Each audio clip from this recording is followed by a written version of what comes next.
welcome to the Grand Moot. I'd like to first ask if anyone could turn off the ringing functions on their cell phones. Second, if any of you have class, I'm staggered to find out that there are classes that are permitted to continue during this event, but apparently there are. So if you do need to leave for class, if you could wait until after the particular speaker is done before you leave. Generally then, I'd like to welcome everyone, students, faculty, alumni, and our guests from our generous sponsors at McCarthy Tétrault.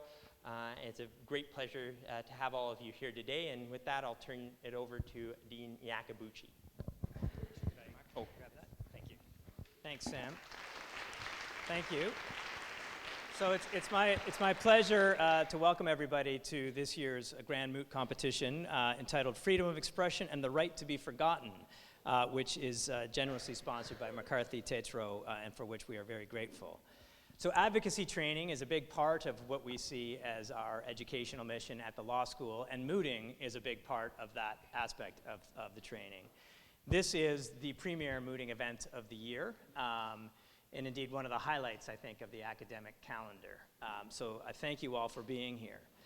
So this year, the appeal is going to address something that, for those of us of a certain age, was a very familiar problem in law school, which is whether search results generated by computer algorithms fall within the ambit of protection for the freedom of expression established by Section 2B of the Flavellian Charter of Rights and Freedoms. It also addresses the legal and policy questions surrounding the right to be forgotten. We have three incredible justices with us today, and we're very pleased that they're here. There will be the Honorable Justice Michael Moldaver from the Supreme Court of Canada, the Honorable Justice Robert Sharpe from the Court of Appeal for Ontario, and the Honorable Justice Julie Thorburn from the Superior Court of Justice. It's a real pleasure to have them here. They obviously make this a really special, or one of the markers of the really special occasion that is the Grand Moot. The mooters for the appellant this evening are Vinu Goswami and Joseph Bricker. The mooters for the respondent are Dave Marshall and Hannah Danji. We look forward to hearing both sides' arguments. I won't tell you which side said to me, I feel like I've got to make up a lot for this argument to work.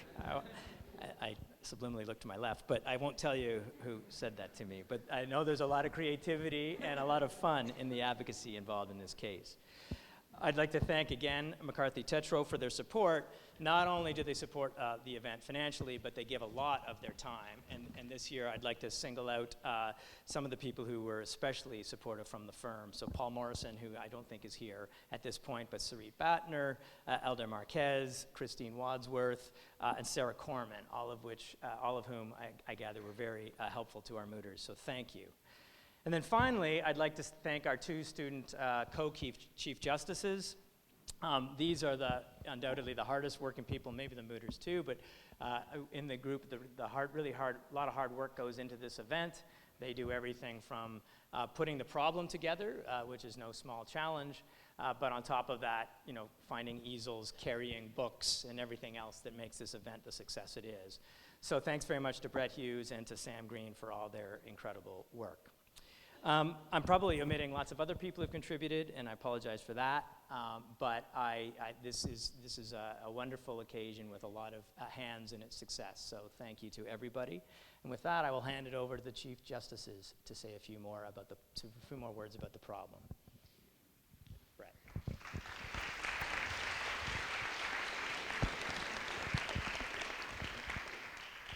So I'm just going to try to very briefly summarize the problem for you. I'm sure you all downloaded both the problem and the facta when they were posted online and have read them thoroughly, so this will just be a refresher. The appellant in this case is Boondoggle Inc., Flavel's largest and most profitable search engine, and it's challenging the constitutionality of Flavel's right to be forgotten legislation, which I'll get to in a minute. Flavel is a country with a identical common law history to Canada, and the Supreme Court of Flavel is the highest court in the country of Flavel. Canadian jurisprudence is not binding, but is considered strongly persuasive.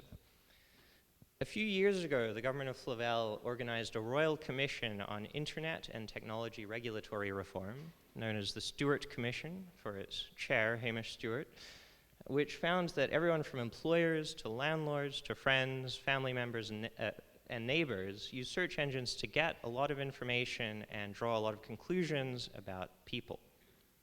The commission also found that sometimes the search results for a person's name are unfair, incomplete, and damaging to the reputation in ways that are problematic. And in its view, there was a gap in existing privacy protections because there's information that is true, non-defamatory, and not protected by either common law or statutory privacy rights, yet that can still unfairly and adversely affect a person's reputation.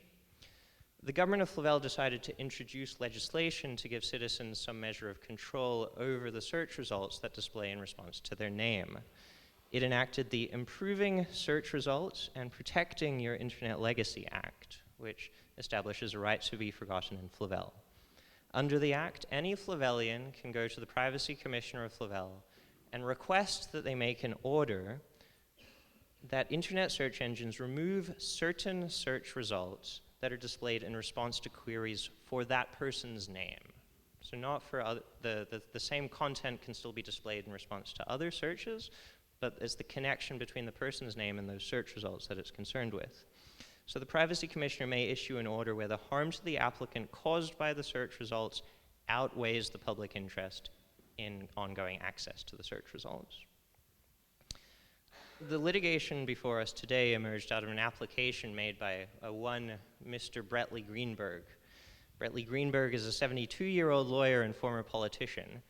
In 2000, he retired from a successful 20-year career as Member of Parliament for Falconer Burge East, and he is known for serving as Minister for Library Renewal and Critic for Delayed Construction Projects. In his retirement speech, Greenberg cited a desire to, quote, retreat from the public gaze, end quote, and escape the constant attention of journalists. He referred in particular to the editor-in-chief of popular local newspaper Ultraviras as, quote, a vulture, and, quote, a disgrace to his family and to his community. Mr. Greenberg successfully persuaded the Privacy Commissioner's designate, Privacy Officer, Review Officer McRae, to grant an order removing certain search results related to fraud charges that were laid against him by the Crown that were later proven to be completely baseless and withdrawn by the Crown. However, the fact of the withdrawal of the charges was not reflected in media coverage, or at least not in the search results displayed on Boondoggle Inc.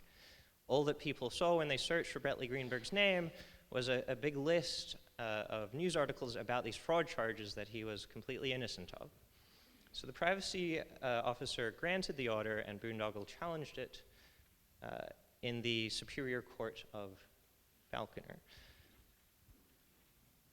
The issue here today, so there's three issues today in the appeal. You can take a look at the program, which contains the full problem and the three decisions made below by the Superior Court and the Court of Appeal. But there's three issues to be considered by the Supreme Court of Flavel. The first one, a threshold matter, is does the Improving Search Results and Protecting Your Internet Legacy Act infringe the freedom of expression rights protected by Section 2B of the Flavelian Charter of Rights and Freedoms? Are search results expressive activity within the meaning of Section 2B? That's issue number one. Issue number two, if the Act is found to breach Section 2B, if search results are protected expression, is it nonetheless justified as a reasonable limit pursuant to Section 1? And Section 3, which we saved the best for last, is the administrative law issue of if the law is constitutional, was the decision made by Privacy Review Officer McRae a reasonable decision? So with that, actually one final note. So that's the summary of the problem. You can get more details in the program. One thing to note is that the mooters will come in. Each mooter will have 20 minutes to speak. And at the conclusion, the judges will retire to their chambers to deliberate. And then they'll come back in, say a few words, and we'll make our concluding remarks. And as Sam mentioned, if you do need to leave for class, please make sure that you wait until the current speaker has finished speaking and sat down. So with no further ado, let's get started.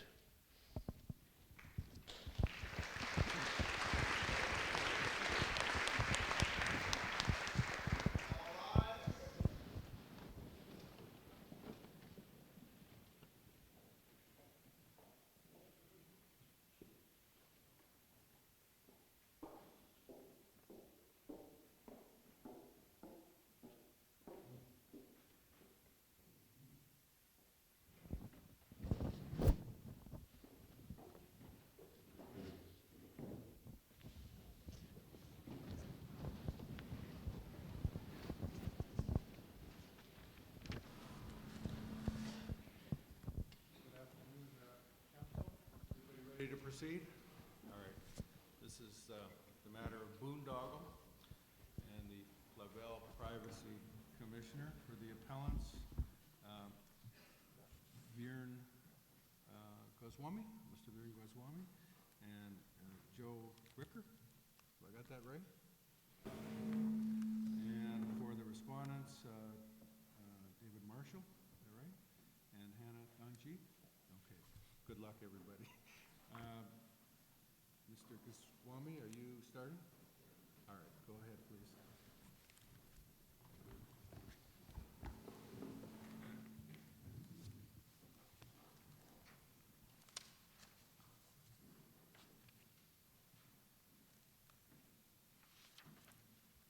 Good evening, Justices. My name is Veena Goswami, and together with my co-counsel, Joe Bricker, I represent the appellant. Justices, the protection of reputation and privacy is a laudable goal. However, the act that Brett Lee Greenberg relies on overreaches in its attempt to protect those interests. It compromises the marketplace of ideas through its use of state-imposed collective forgetting. In doing so, it unjustifiably infringes upon one of the most fundamental freedoms in the Charter, the right of all Flavellians to convey meaning through expression. The appellants will make 3 submissions before the court. I will address the first, that the Act violates Section 2B of the Charter. My co-counsel, Mr. Bricker, will address our second submission, that the Act cannot be upheld pursuant to Section 1, and our third submission, that even if the Act is found to be constitutional, the decision of Privacy Officer McRae was unreasonable.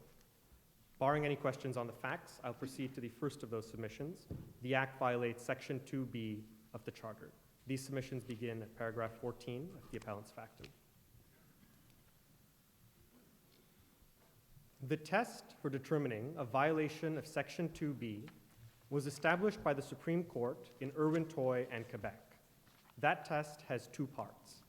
First, whether the restricted activity falls within the scope of Section 2B, and second, whether the purpose or effect of the impugned legislation is to restrict freedom of expression. Both parts of that test are satisfied in this case. I will speak first to the issue of the scope of Section 2B, and then to the question of the purpose and effect of this legislation.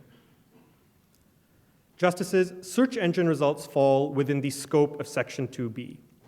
The key question before the court at this stage of the analysis is whether the generation of search engine results is an activity that conveys or attempts to convey meaning. The Supreme Court has generally taken a large and liberal approach to this question, holding in Irwin Toy that the Charter extends protection to an infinite variety of forms of expression as long as they are nonviolent and some attempt is made to convey meaning. We submit that the generation of search engine results conveys meaning in 2 ways. First, it reflects value judgments made by search engine operators about the quality of web content. In your factum, you call that editorial discretion. In what sense is there any editorial discretion as a result of an algorithm? Isn't it just a mathematical formula and there's absolutely no regard to the content or quality of what's expressed? Justice, the discretion comes at the stage when the algorithm is being conceived, and the preferences for what constitutes good web content are inserted into the algorithm. You are correct that this is not like traditional editorial discretion when individual pieces are picked or not picked, but it constitutes discretion with respect to what content is valued and what content is not, and by extension, what content should be included in a ranking of web results and what content should be excluded. But an editor would pay some heed to the interest, the accuracy, the impact that a story might have, all those human judgments that go into the editorial discretion. That the algorithm eliminates all that. It's purely a question of mathematics.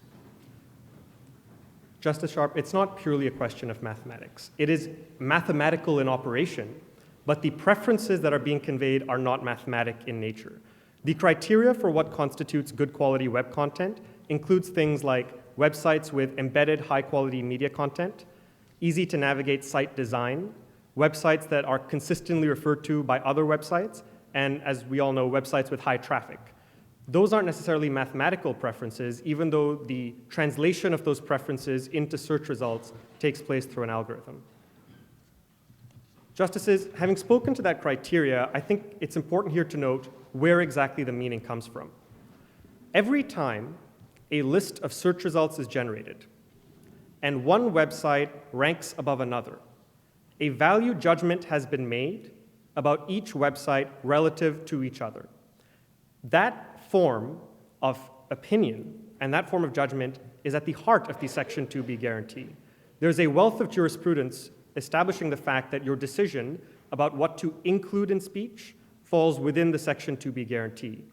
In Slate Communications and RJR McDonald, the Supreme Court also recognized that the decision about what to exclude from speech also fell within the ambit of Section 2B. In conjunction, these cases provide jurisprudential basis for realizing that what to include or exclude from a subjective ranking ought also fall within the purview of Section 2B. The second way in which search engine results convey meaning is through a form of advice. It's important, I think, to conceptualize it as a form of advice provided to web consumers. Search engine results reflect a commercial opinion on which results are most relevant and useful to a particular web consumer. And I think an illustration here might help make this point. If Boondoggle tomorrow published an article in the Calgary Herald about the 10 best websites on the internet for consumers seeking to buy British bulldogs, that article would incontrovertibly be covered by Section 2B. The search results that Boondoggle generates are conveying the exact same meaning as that article. To make a distinction then between the two of them would be making a distinction on the basis of the form that a particular entity has chosen to express its opinion. And those kinds of distinctions between nonviolent expression were expressly rejected by the Supreme Court in Irwin Toy. Isn't the opinion that of the people who use the search engine? It's not the Boondoggle's opinion. It's purely generated by consumerism, by what people select. So how's that expression of Boondoggle's opinion? There's two things to note there, Justice Sharp. The first is that even if the only thing that Boondoggle valued in its criteria was consumerism and how often something had been searched for, it's often easy to forget that even that isn't necessarily what it has to display. We can easily conceptualize a search engine that doesn't think that the most popular websites are what ought to be displayed to consumers. So that in itself is a kind of advice about what is most relevant to that consumer, namely that what other people have been searching for is relevant. But beyond that, Boondoggle institutes other criteria, as alluded to earlier, about what constitutes high-quality web content. That means it's not just about what most other people have been searching for. So you're saying then that there is a subjective element to the ranking of the information, so that, for example, of the 2,000 articles about Mr. Greenberg, there is a value judgment in deciding that these 3 articles will be on page 1 and these ones will be on page 100. There's a value judgment with respect to the criteria Boondoggle has talked about. Right. Not necessarily, Justice, as I think you might be getting to, a value judgment about whether false fraud allegations are good or not. It's a value judgment strictly with relation to the criteria about web quality that Boondoggle has instituted. But it sets out the criteria so that because of the criteria that they choose to insert as part of the algorithm, certain pieces of information about Mr. Greenberg would turn up on page 1, while other bits of information about Mr. Greenberg would turn up on page 100. That's correct, Justice. Can I just, let's assume that it is expression for a moment. I'd just like to tease out why we should protect it. What's the value of it? Officer McRae, as I understand it, made a finding that search engine users only look beyond the page, the first page of the search results 10% of the time. And you accept that finding, I take it? Yes, Justice. Yeah. So what public benefit is served by expression which leaves 90% of its users with a false and misleading impression of the person who has the grievance? Can you help me out with that? I can, Justice. And I think it's important here to distinguish between two things. The search results that have turned up in this specific case and the general activity of generating search results as expression. And I'll deal with both of those. When we deal with the general activity of generating search results, because if we accept the government's submission that they don't fall in the scope of Section 2B, a lot of potential search results beyond this one could be restricted without charter scrutiny. There is tremendous value to ranking certain websites above another. It performs an important service in allowing consumers a way to have organized access to the greatest catalog of information in human history. And the centrality of search engines to the way we use the internet means it's often easy to take for granted that we have at our fingertips a way to search for any term we may want to and get a particular ranking of results. But that ranking orders and structures the way consumers access information on the internet and is, as a result, very important expression because it touches on political expression potentially. It touches on any potential kind of information that Section 2B might be interested in.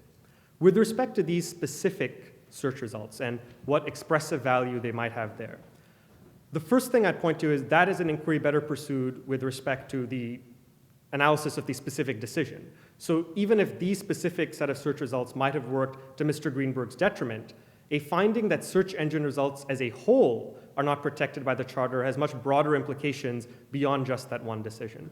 And the contention about why the specific order was unreasonable will be followed in greater depth in my counsel's submissions. Would you take the same position on the constitutionality of this legislation if the Privacy Commissioner could simply order the reordering of the information on the first page of the search results? Justice, that is a very interesting question because it would still constitute, for the purposes of Section 2B, an infringement of boondoggle's expressive rights because there's a reordering there. That particular inquiry might become relevant, though, at the minimal impairment stage of the analysis, we'll get to that, which we'll get there, because that is an alternative, as you pointed out, that might protect rights better. So whether or not that is overall constitutional, I think is an inquiry better left to the bench. But I think in terms of an infringement of 2B, it is likely a less severe restriction of Section 2B, but an infringement nonetheless. All right, thank you. Justices, it seems clear then that the activity that boondoggle is engaged in conveys meaning, and it fits within the framework established in Irwin-Toy and would therefore appear to fall in the scope of Section 2B. However, the government rejects this conclusion on two grounds. First, they urge this court to reconsider the Irwin-Toy framework in light of the new challenges posed by the 21st century. They also say that the use of an algorithm is fatal to boondoggle's Section 2B submission. Neither of those objections, in our view, are sufficient. And I'll deal with each in turn. The government, in this appeal, asks this court to institute a stricter de minimis standard for what constitutes meaning under Section 2B. The appellants agree that violent activities and activities that make no attempt to convey meaning should not fall within the scope of the guarantee. We disagree that the 21st century requires an additional inquiry about whether or not that meaning is important enough to, again, garner charter protection. And we disagree with that for two reasons. The first is that it is a stark departure from the large and liberal approach to Section 2B that courts have taken. And merely the fact that we're in a new century with new technology is not in itself a reason to abandon well-established constitutional jurisprudence. If anything, the fact that we live in an age with new technology means that we live in an age where Flavellians will increasingly find new, unconventional, and unanticipated ways of expressing themselves. And courts must stay vigilant to ensure that the government cannot censor these new forms of expression without charter scrutiny. The second reason we think that a de minimis threshold for meaning is dangerous is that the importance of any piece of expression may not be evident at that particular moment in time and may only become clear to the court years after a particular decision is handed down. And that is also true for particular pieces of information by less powerful groups in society that may not be viewed as important enough, but not because of the merits of their views, but simply because of the number of people who subscribe to them.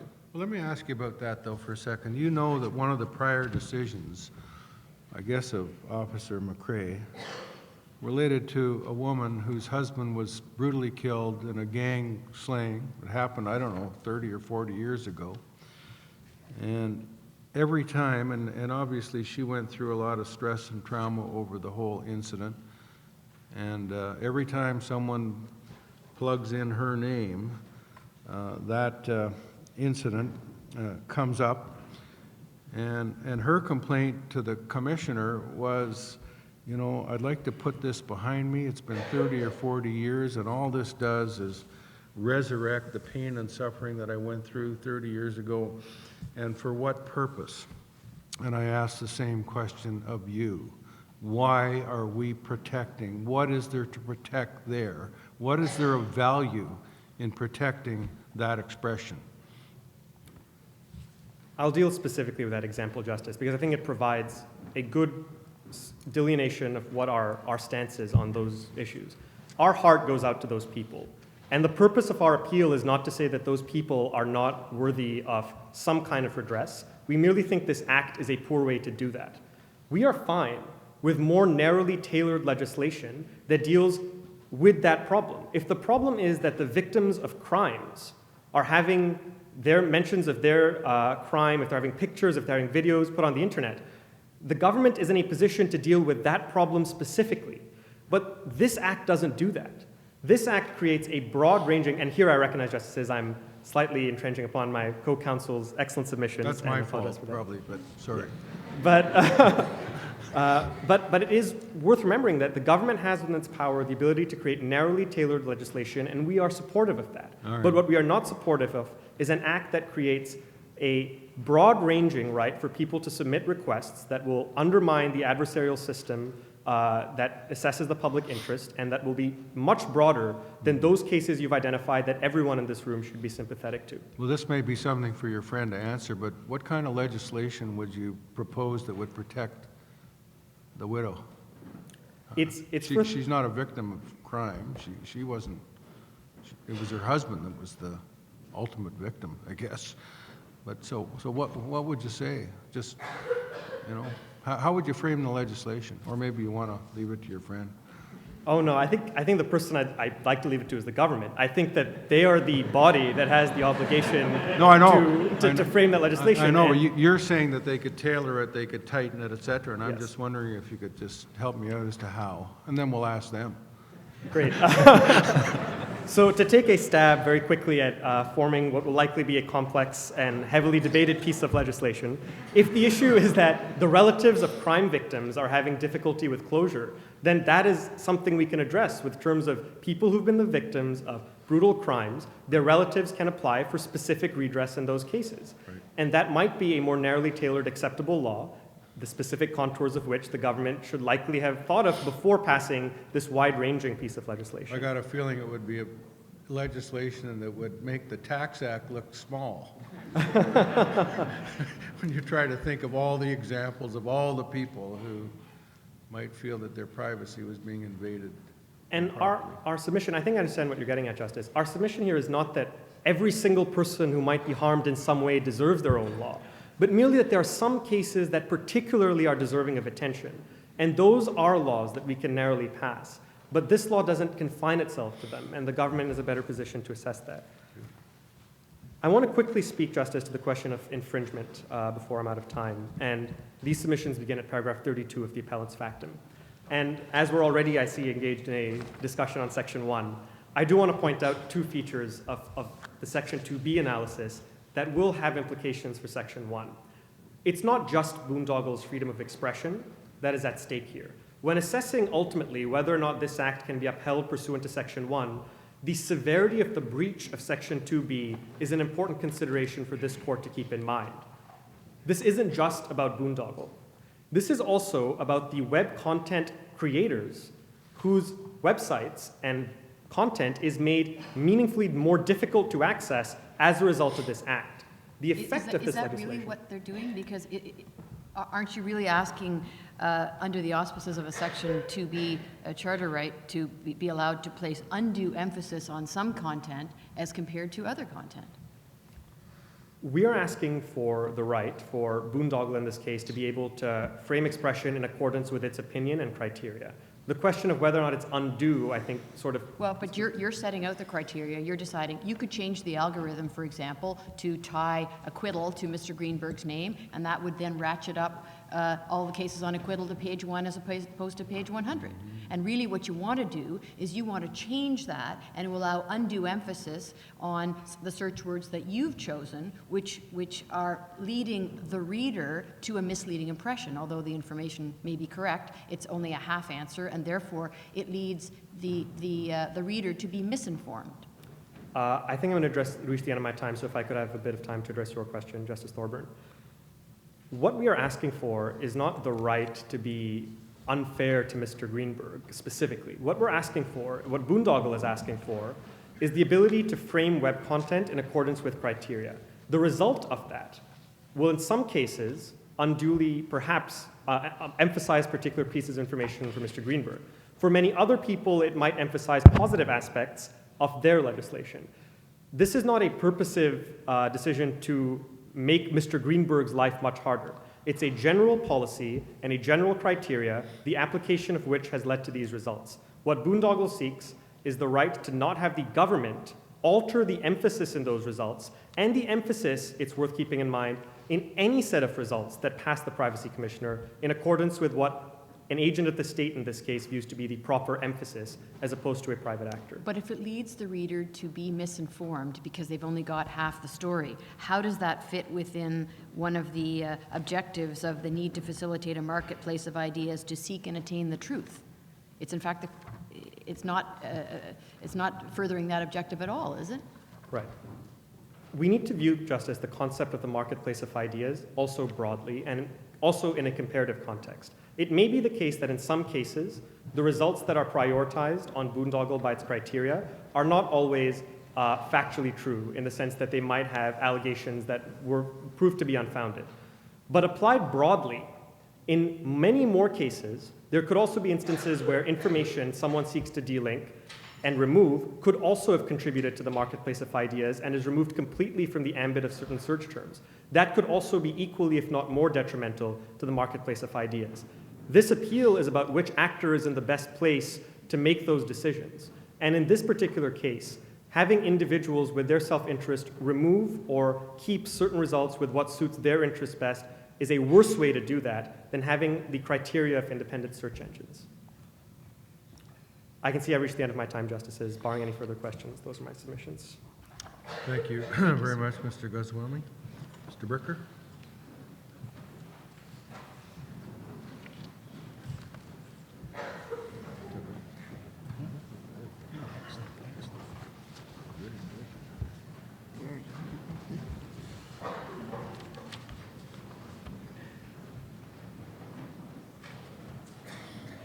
Do you have anything left to say after the questions we asked, Mr. Goswami? Just a few things, Justice Okay. Moldaver. Good evening, Justices. My name is Joe Bricker, and I'm going to be continuing the submissions for the appellant where my colleague, Mr. Goswami, left off. Now, Mr. Goswami told you about how the act infringes the freedom of expression that Flavellians hold so dear. In my remarks to you today, I want to make two arguments. First, I will argue that to the extent the law infringes Section 2B, it is not justified under Section 1 of the Charter. Second, I will argue that even if the law is constitutional, Officer McRae's decision to grant an order to Brettley Greenberg was unreasonable and should therefore be overturned. Now, to sum up my submissions to you today, Justices, in a free and democratic society like Flavel, whether search results are relevant or irrelevant, adequate or inadequate, complete or incomplete, is best left to ordinary Flavellian search engine users and not to an agent of the administrative state. And this is especially true in the case of Mr. Greenberg. This brings me to the first argument, which is that the law is not saved under Section 1, and that begins at paragraph 41 of the appellant's factum. Now, I'd just like to remind the court that as ever under Section 1, it remains the government's burden to show the court that the law is justified in a free and democratic society. And we say that in this case, they're unable to. Now, The appellant here agrees that the law clears the first two hurdles of Oakes. We say that it's not minimally impairing, however, and it fails at the overall proportionality stage. Now, the real core of that analysis comes at the overall proportionality stage, but I do want to address some of your concerns, Justice Moldaver, about minimal impairment. Now, there are many other less impairing alternatives that the government could have imagined in drafting this act. So we're assuming that it's got enough value to make it expression. Now we're into minimal impairment, and you're going to tell us why it's expression that, as my colleague pointed out, has the effect of misleading perhaps 90% of the people who look at the search results. Can't be very high up on the scale, can it?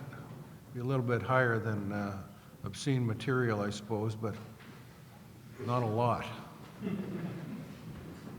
Well, Justice Moldaver, as Mr. Goswami emphasized, Section 2B does indeed give a very broad guarantee. Now, the perceived value of the material may affect to some extent the way we do the Section 1 analysis.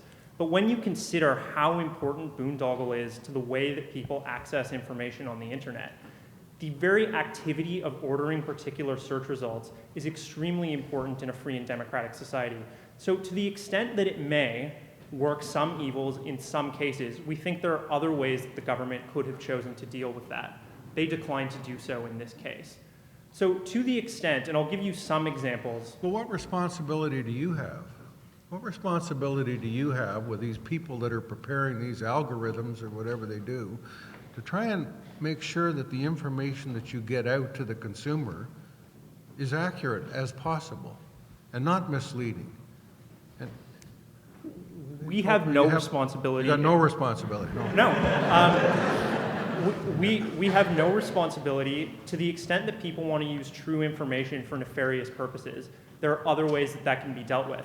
Now, of course, we do comply, boondoggle that is, with all relevant laws in the jurisdiction, including this one, of course, if this appeal fails. But Very generous of you.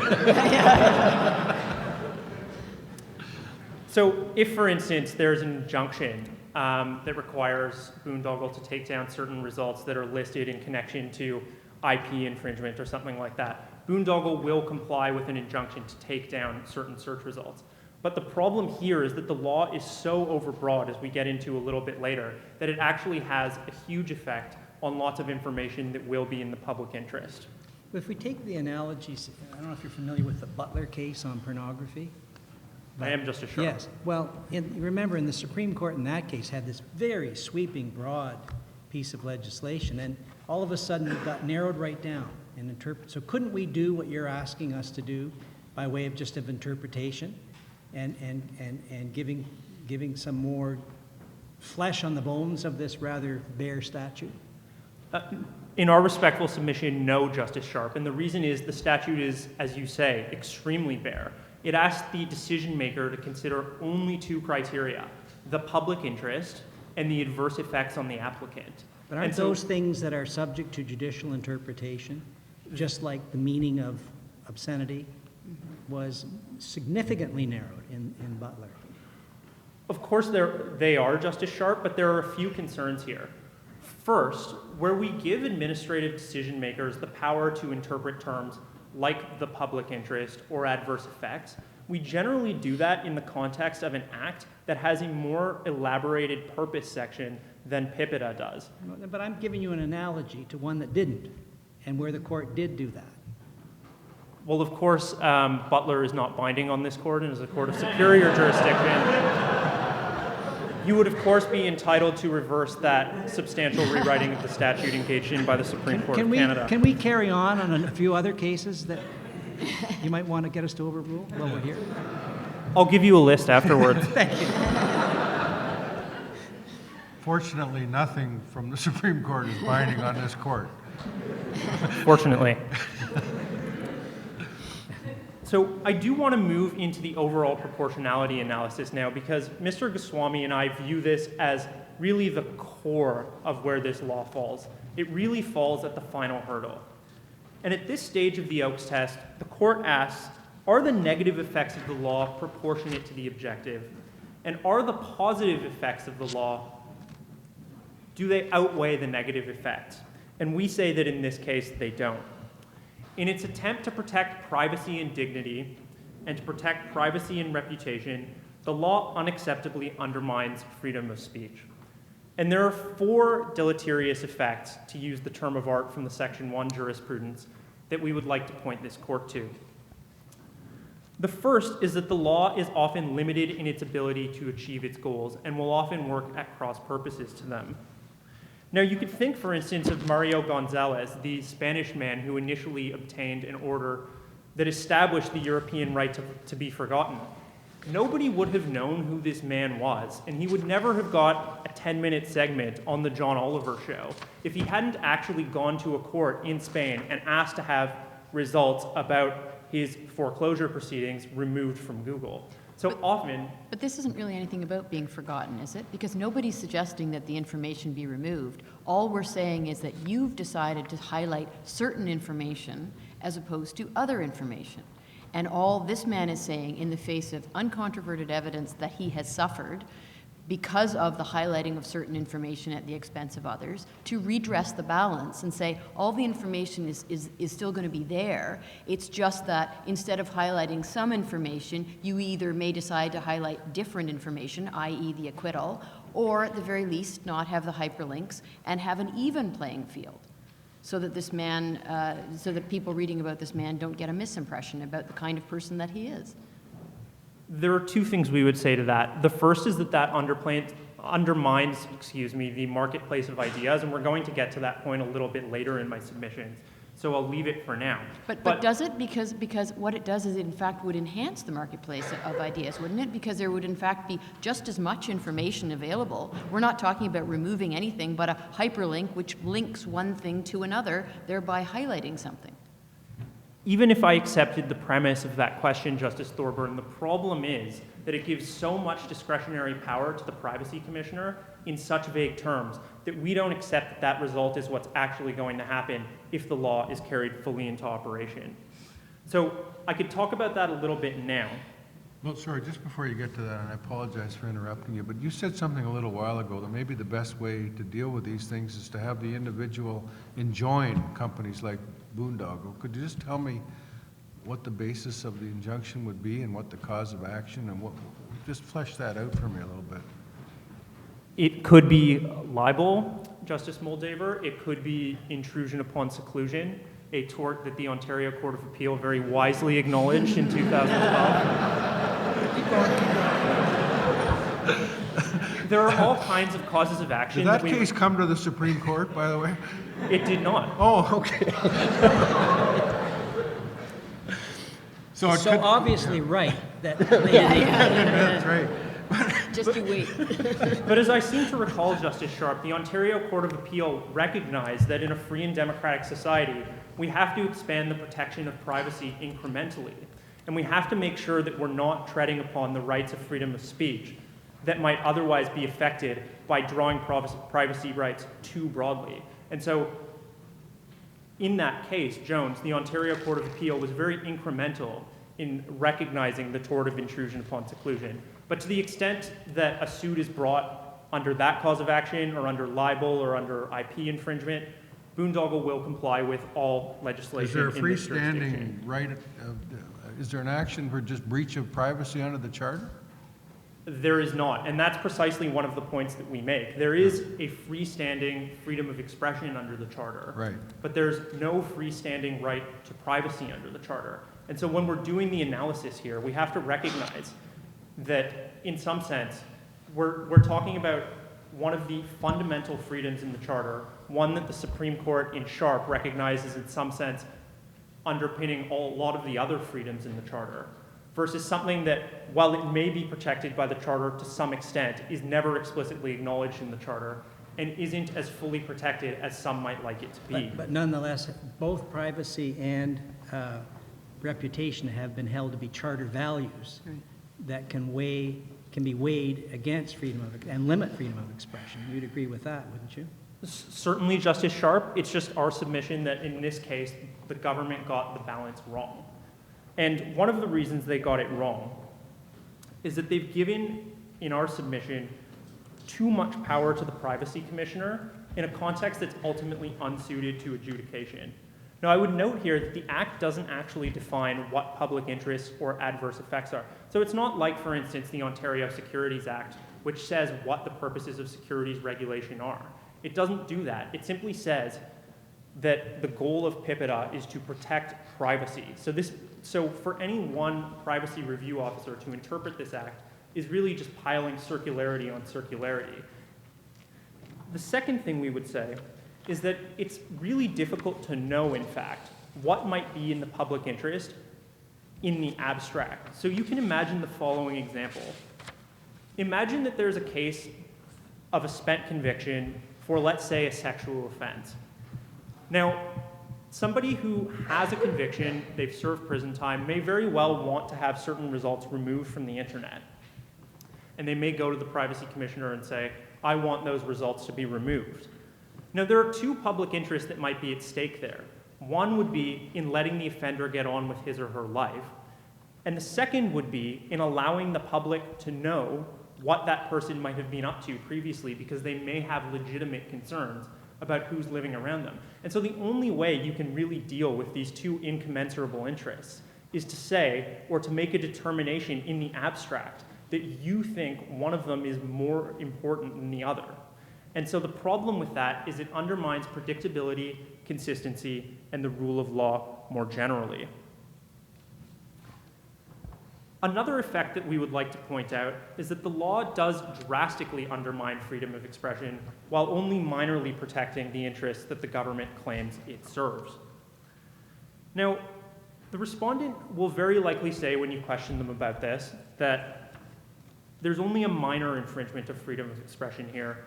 And they may do so in terms vaguely like your question, Justice Thorburn. The difficult question here, though, is in order for their law to have any meaningful impact on what's on the internet and to have the effects that they say it does, in some sense, it will actually have to have significant effects on what content people can actually access. And articles on the internet, the actual third-party content, that's incontrovertibly protected by Section 2B. If I write an article about Mr. Greenberg, that's incontrovertibly protected by Section 2B. And so the real question we have to get to here is, what is the trade-off between those values? But you keep talking about this marketplace of ideas and allowing, everybody to have access to everything. And I don't disagree with any of that, but what you're doing is you're not saying everybody should have access to all information. You're saying you should emphasize some at the expense of others. So really, it's not really about privacy. It is about access to information, and you should have full access to information in a fair way. And why is that not a valid objective? It's not a valid objective, Justice Thorburn, because Boondoggle has made a particular determination about what is fair here. And so, in our view, ranking websites based on the criteria that Boondoggle's search engine engineers have picked is actually a fair way to determine, given all of the interests that are at stake among the 3 billion some odd users of the internet, that is actually a fair way to present information on the internet. As you suggested in your earlier question, Justice Thorburn, this information isn't being gotten rid of. It's simply being ordered in a particular way. But that way is actually very fundamental to how people access information on the internet. Because as the evidence in the order shows, people often won't go past a few pages of Boondoggle results. So would you have any difficulty then in modifying the algorithm to make it fairer? So in other words, you wouldn't have to take out any hyperlinks if you changed the algorithm such that acquittal would show up on page 1 and you could have all of the other information you had. It's just an easy, slight modification to the algorithm, isn't it? Well, if anybody has a proposal to make that kind of tinkering with the algorithm commercially viable, we would be happy to hear it. It's very difficult to do that kind of tinkering with the algorithm in a way that actually presents to people what they want to see on the internet. How is your submission consistent with the Grant and Torstar responsible journalism?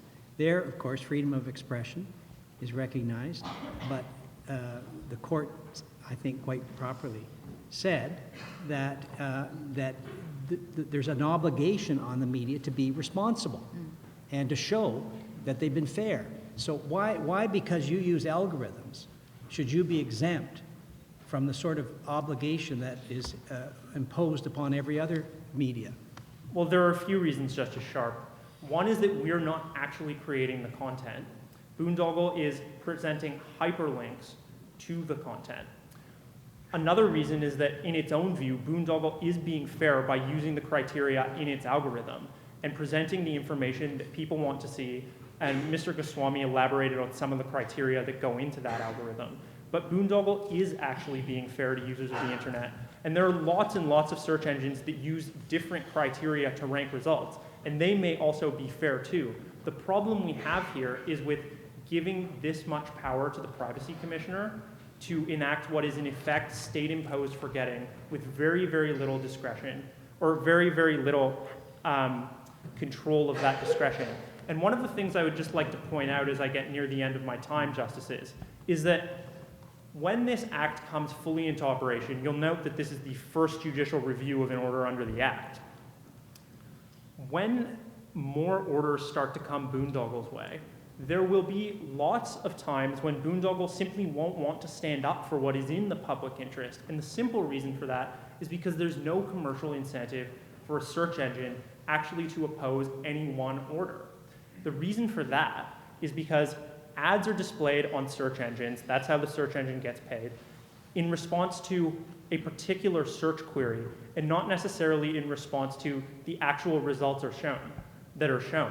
Now, Boondoggle, of course, is a very public-spirited search engine, and it takes freedom of expression seriously. But if Boondoggle had to deal with 4 or 500,000, a million of these kinds of requests, McRae's going to be a busy guy. it would be. It would be very difficult for them meaningfully to contest any one order, even if that order is, even if the results in question are acknowledged to be in the public interest. And I would note also that in the case of the Flavelian defense minister, who sought an order to suppress search results linking to his rejection of ice-cold camembert on a Flavel Airways flight,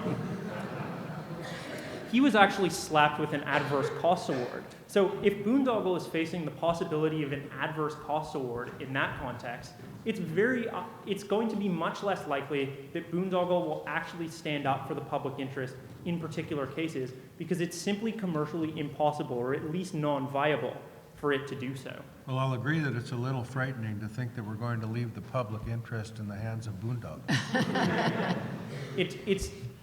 It's a lot more frightening to think that we would leave the public interest in the hands of a privacy commissioner who's bound only by the 2 lines of text in this very, very sparely drafted act. That's a far, far more scary prospect, I would suggest, Justice Moldaver, than is leaving the public interest in our hands, which it isn't fully in any case. Now, I do realize I'm almost at the end of my time, so if I'd like just to take a brief moment to conclude.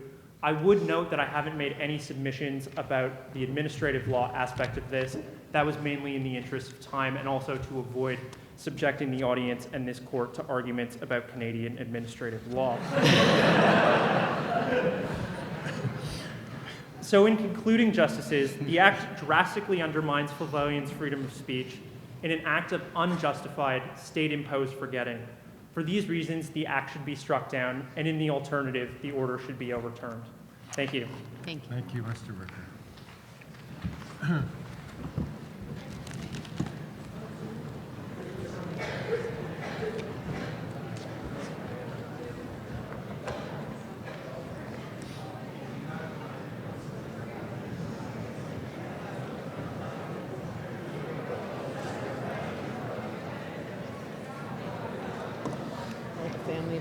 That's right.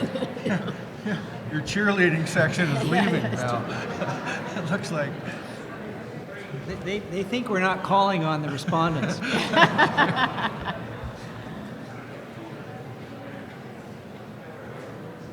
right, we're just ready to carry on. All right, we're ready to go. I believe that's the trial advocacy class. Oh, okay. So, Mr. Marshall, respondent, go ahead, please. Good evening, Justices. My name is Dave Marshall, and I, along with my co-counsel, Ms. Hannah Danji, represent the respondent, the government of Flavel, in the case before you this evening. Justices, I will submit to you that the Improving Search Results and Protecting Your Internet Legacy Act does not engage the Section 2B expressive charter right of the appellant search engine. My co-counsel will proceed to make arguments on Section 1 and the administrative nature of this decision, respectively. My submissions begin at paragraph 19 of the respondent's factum.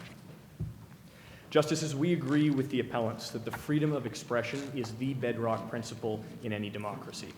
It constitutionalizes the right of Flavelians to produce and to receive meaning through expressive activity. Indeed, that meaning may be challenging, disturbing, incorrect, or, as the voluminous quantity of cat photos on the internet suggests, of marginal or limited social value.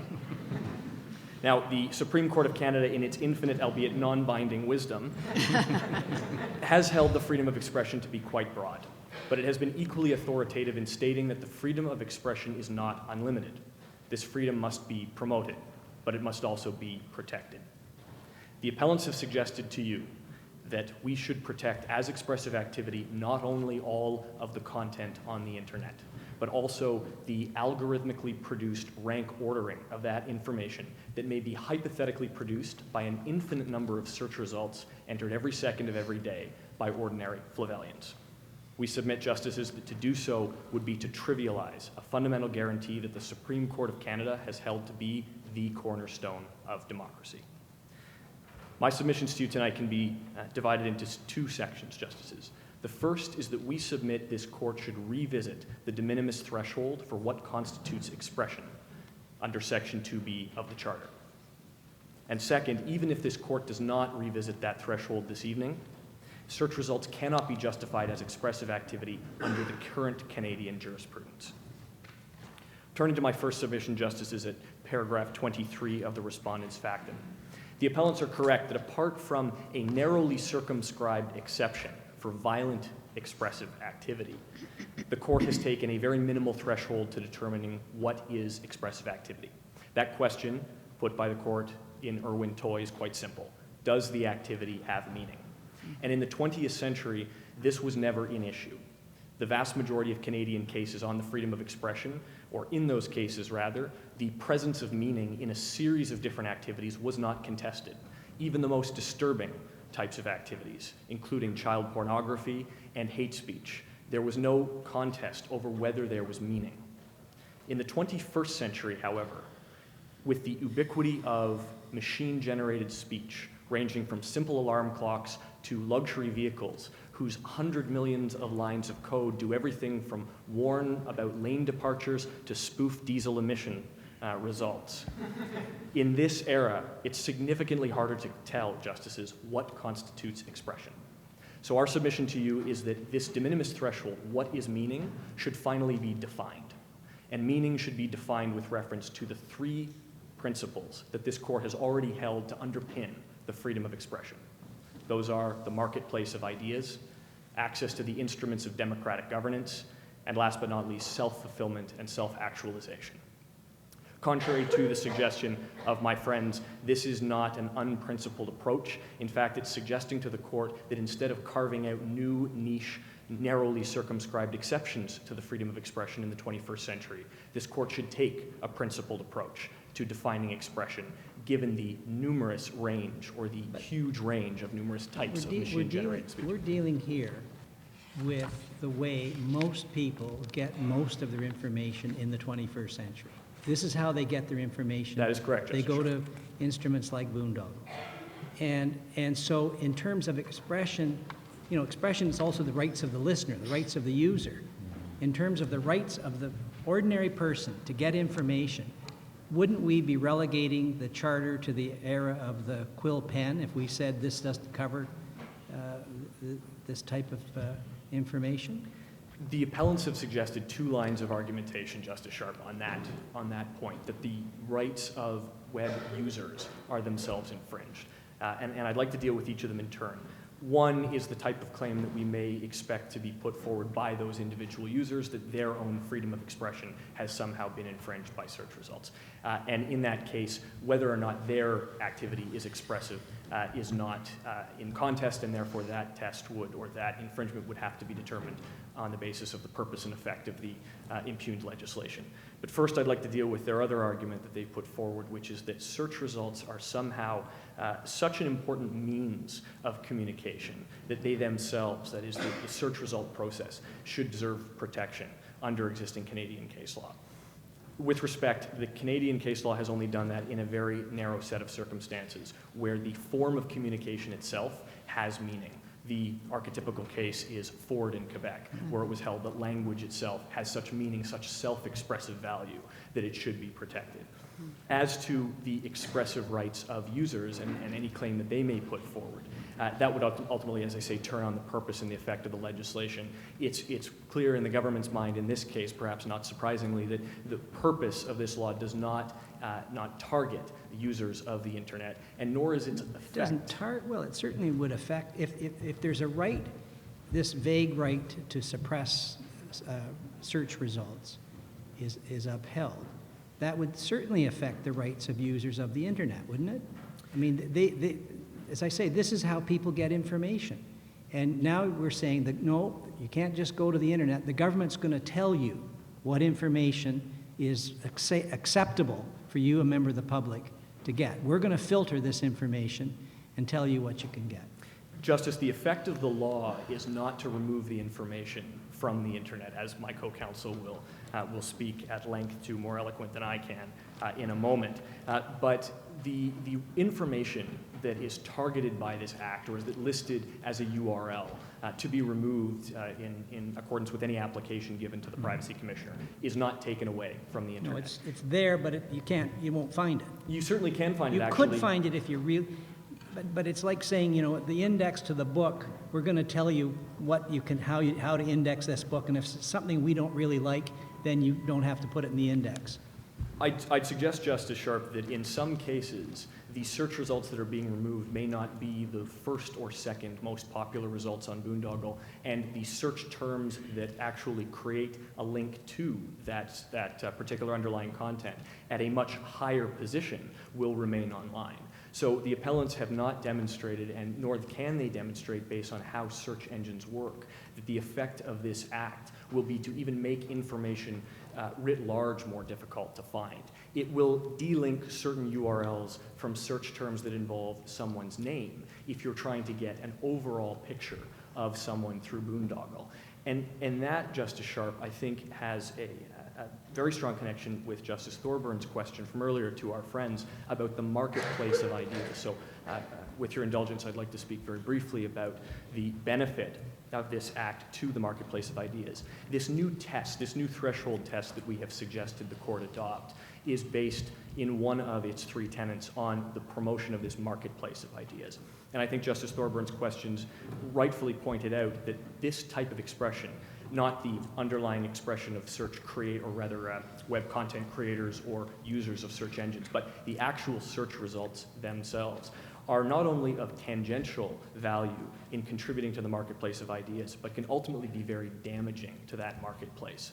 Not only are search results a mere ranking of existing information, and therefore they contribute no new information to the marketplace, true or false, but 90%, to use your figure, Justice Thorburn, of people who use the internet may come across a given page on Boondoggle, one of an infinite number they could potentially search, and believe that the first 2 pages of those search results fully reflect this marketplace of ideas, which is never what the marketplace of ideas was intended to be protected as, a small glimpse into some of the information.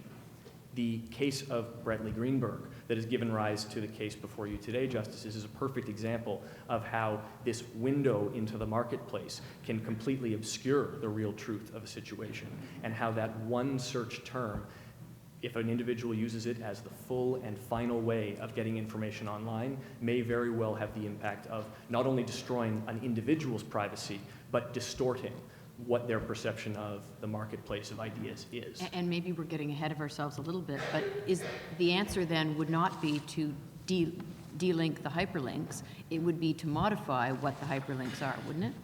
Perhaps. I imagine that our friends would vehemently push back against that as well, because as you well know, Justice Thorburn, the freedom of expression also protects against the government telling others what they should be saying. And I imagine that their argument in response to that... But you have an obligation to look at minimal impairment, and isn't that in the context of minimal impairment, if you haven't investigated that, is that not something we should consider in considering the Section 1 argument that you're raising?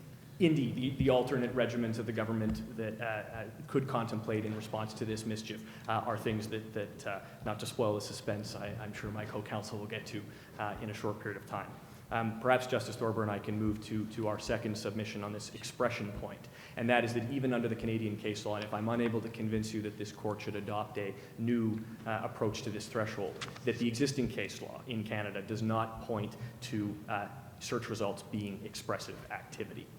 The appellants have suggested that there are a series of different ways in which search results may have meaning or may be expressive activity under the current Canadian case law. They may be allegedly the expression of an opinion on the part of search engine creators, that they may be the exercise of editorial discretion. I will get to each of those in a moment, but I'd like to refer to the wise words of Falconer Court of Appeal Justice Giorgio, that ultimately what is fatal In dissent. In dissent, In yes, dissent. yes. We do still hold them to be enlightened words, Justice Sharp, and those were that ultimately fatal to the appellant's claim is that there's no identifiable human creator who participates either as an individual or collectively in the creation of search results. So what do you say about your friend's argument, though, when we were talking about the creation, the use of these algorithms? He's talked about the discretion when the algorithm is conceived and the subjective ranking. That's a very interesting question, Justice Thorburn, and I believe that we submit that the Canadian case law speaks to the need to address two questions in terms of how the opinion or advice or whatever we're going to characterize it as plays a role in search engines. Search engines like Boondoggle operate on the basis of a very complex software package. This is what has been called the algorithm. And we do not doubt that a significant amount of opinion goes into creating the actual algorithm.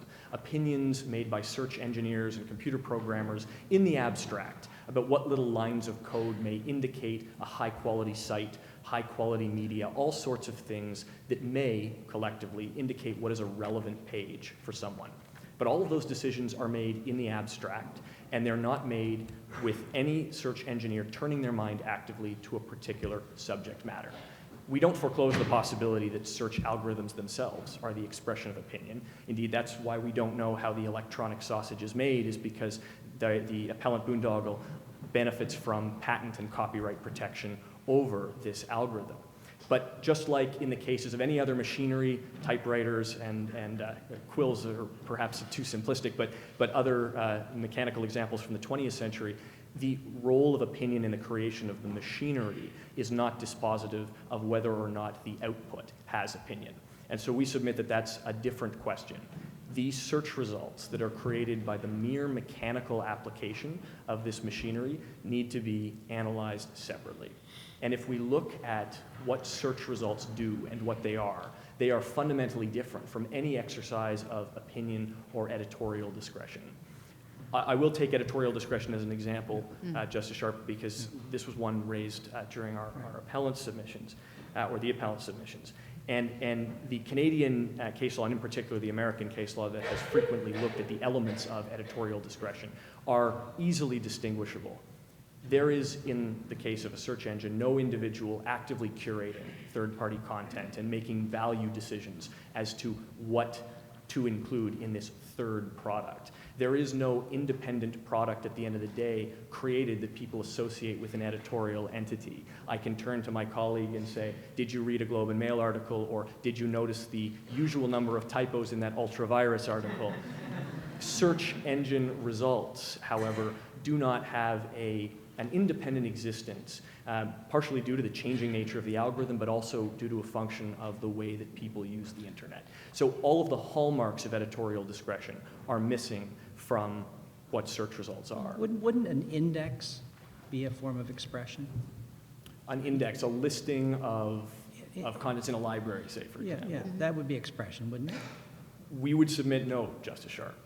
A simple listing of what is available, when just as a physical activity like parking a car by a human being, if not undertaken with the intent to create some sort of meaning, other than simply putting the information out there, we don't believe would be expression protected by Section 2. If the listing was designed to point the reader in a certain direction, this was sort of going with the policy of the companies. I understand it, and I don't understand much of this, I gotta tell you. But Neither do we, Justice But Mulder. some of the, I won't say that's evident, but these search engine companies, if I sort of put Justice Sharp's name into one, I'll get X, Y, and Z links or something, or go, articles, and if I use another server, I might get different articles. Somebody is making decisions here as to what goes on top and what goes on the bottom, aren't they? And somebody's doing that not at random. They're doing it because they believe what? That this is what the readers will be interested in, or this is what our market will be most interested in. I just don't understand this. If you tell me that different servers do have different listings and different orders, why? Well, what's going on? Justice Bolivar, there are differences between search engines. Yeah, why? And in our view, it would be charitable to say it's based on sort of a belief on the part of we think it would be charitable on the part of the granted law-abiding and public-spirited appellants to characterize that as a belief in what is useful for people. Plainly, it's because of advertising revenue for the appellant. Now, that's neither here nor there in determining whether this is expressive. I understand that. The reason that... Well, I think advertisers are going to probably advertise on the basis that they think that this is something that the public will really be, they're going to want to look at that, what's there. That's why their advertisement is on that page. But it seems to me this is a kind of a form over substance argument. As Justice Sharp said a while ago, most of the people in today's day and age get their information from these things. So isn't that enough right there? We don't disagree, Justice Moldaver, that individuals use search engines. They are absolutely essential to how the internet functions. We agree. But so are a lot of other tools in terms of accessing information. And not all of those tools, even in the 21st or the 20th century, were themselves expressive activity. But it's not just the use, it's also the fact that the search engine itself ranks the content on the search engine, and that's not a purely automated process. There's something to do with keywords, so that would, at least according to your friends, imply some sort of an exercise of judgment or discretion in putting some keywords in and choosing some keywords over others. Once again, Justice Thorburn, And isn't that editorial discretion? It is, to a certain extent, some degree of discretion.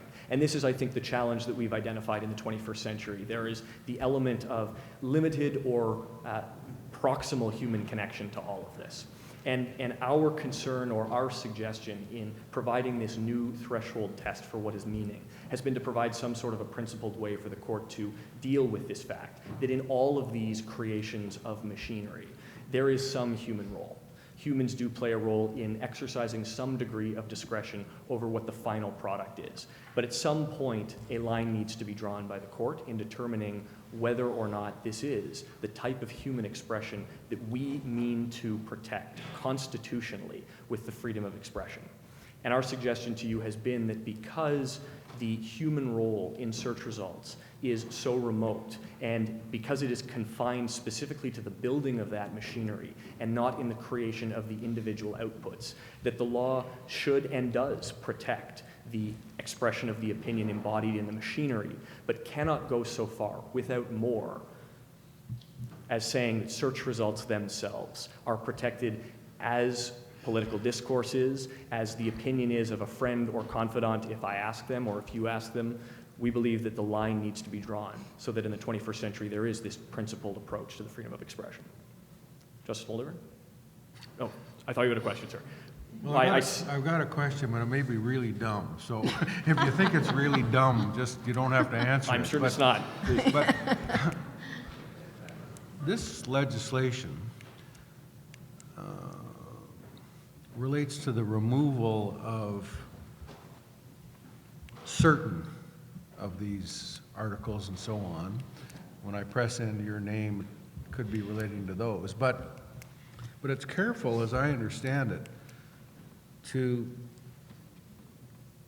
it's going to leave the impugned web pages up there. We've already been through this. They're not disappearing. They're not being taken off. And it just seems to me that the purpose behind that, if we look at the purpose behind that, is really to minimize the impact on freedom of expression, then isn't it at least an implicit recognition that when we actually remove the kind of information that we're talking about here, that it does impact on freedom of expression?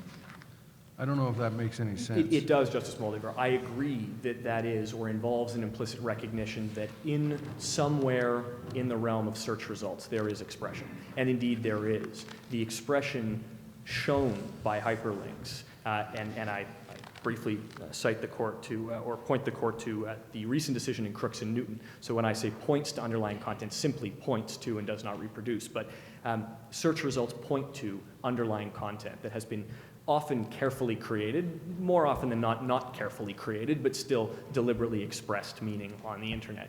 That is the type of expressive right that we balance through this particular act, and I submit to this court that, as my co-counsel will explain in just a moment, that we balance particularly well and within the bounds of the Constitution, while ensuring that the freedom of expression remains a robust protection for all Flavelians. Thank you. Thank you very much, Mr. Marshall. Ms. Danji?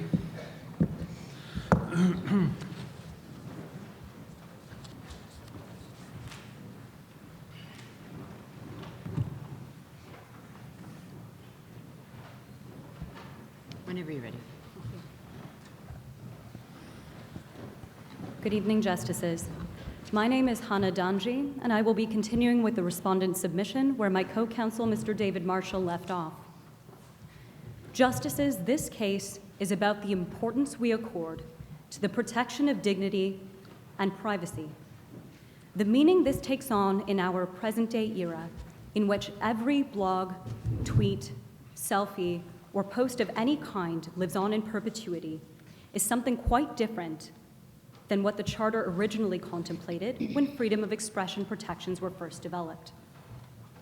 Damage to one's reputation and privacy can lead to social marginalization, unemployment, divorce, and even in extreme cases, suicide. It is for this reason that names like Amanda Todd have become part of our popular lexicon. We are living in a brave new world, Justices, and it requires us to think differently about the way humans and technology interact. It requires us to think deeply about the law, not only as it is written, but about its spirit and its intent.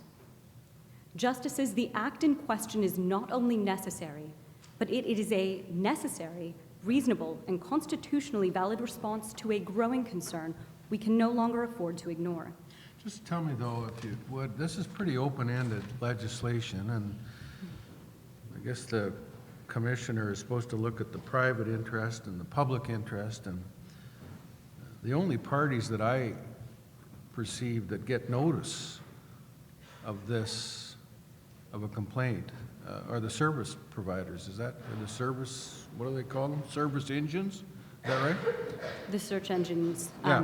And are we to kind of leave any and all submissions on the public interest side to companies like Boondoggle? I mean, I understand I your don't know who concern. else is going to make public interest submissions here. You don't serve, you know, you don't serve the creators of the work, so they're not there. Who's representing the public interest side other than Boondoggle? And should we be, what kind of a system is that? Frankly, Justice, we don't think it's actually Boondoggle who will be representing the public's interest. They have a vested interest in maximizing profits, and the protection of human dignity and privacy is very much secondary. And we would contest that any objection on the grounds of freedom of expression that they have made is actually a fairly loose facade for what they would like to protect, which is really ad revenue generation. Sorry, I don't disagree with you, but who gives the public interest side? We hear a lot from Mr.